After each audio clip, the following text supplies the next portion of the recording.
Jimmy, it's good to talk to you, and the big game coming around now fairly quickly. It's about 48 hours away. You've just announced the team, very, very similar to last week's team, which of course went very close in Paris.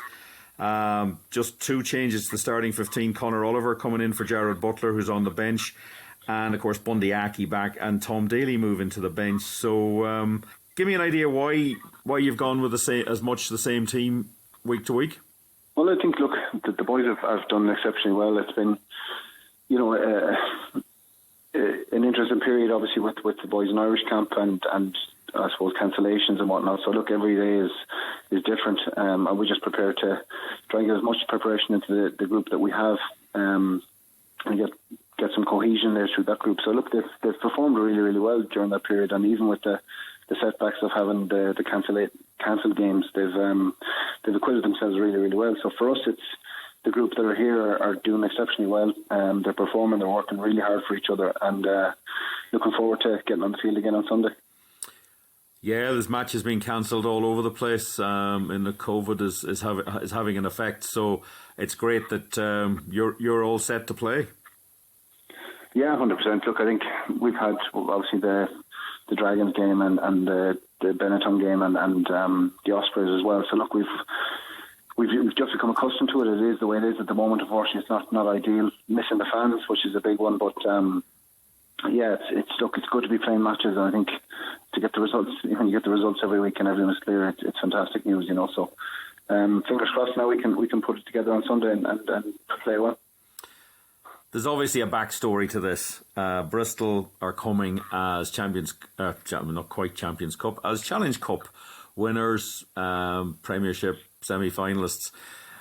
But they have a big Connacht contingent. Pat Lam, former Connacht head coach, John Muldoon, and there's players around there, Jake Heenan, Niadia Logan, Conor McPhillips is on the coaching panel, Pete McCabe. So how are you engaging with that?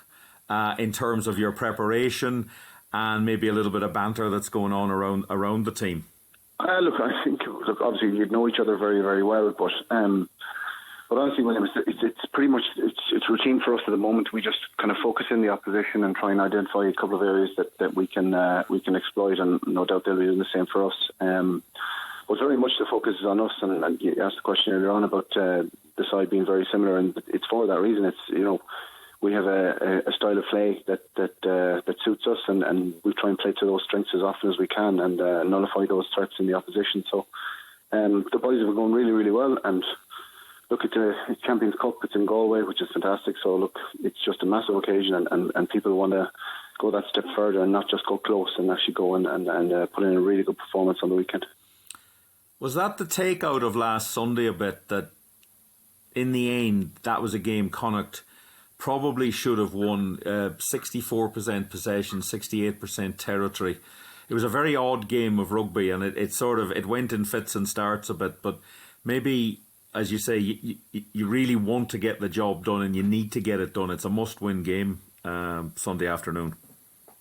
Yeah, look, I suppose it's no different every week, but look, the feeling in the changing room afterwards was, look, it was the one that we could have done, and look, I think the boys themselves had said it. There was a lot of things for us to be proud of and a few things for us to work on, but very much, look, we went over there and we believed we had a game plan that could cause Racing some serious difficulty, and if we executed it really well, and on the whole we did, and to a man they were brilliant. And I think probably the big thing, I suppose, as I said, there was multiple kind of challenges throughout this year between COVID and injuries and whatnot, and to be honest, like, each player has just really, really put themselves forward, particularly some of the younger men coming through, like Sean Masterson last week was phenomenal, Jordan Duggan and Cian Prendergast, and you get an opportunity to play against some world-class players, and look, that's what we're about as a club. It's to perform at the highest level and bringing through these guys through our academy. So the academy staff there, Eric, Mossy and Colin, are doing a phenomenal job. So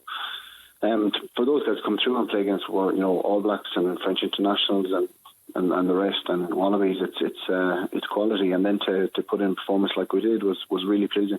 However, we're bitterly disappointed we didn't finish the job and get the result. Yeah, it was impressive on Sunday. You had an issue in the lineouts, which you fixed.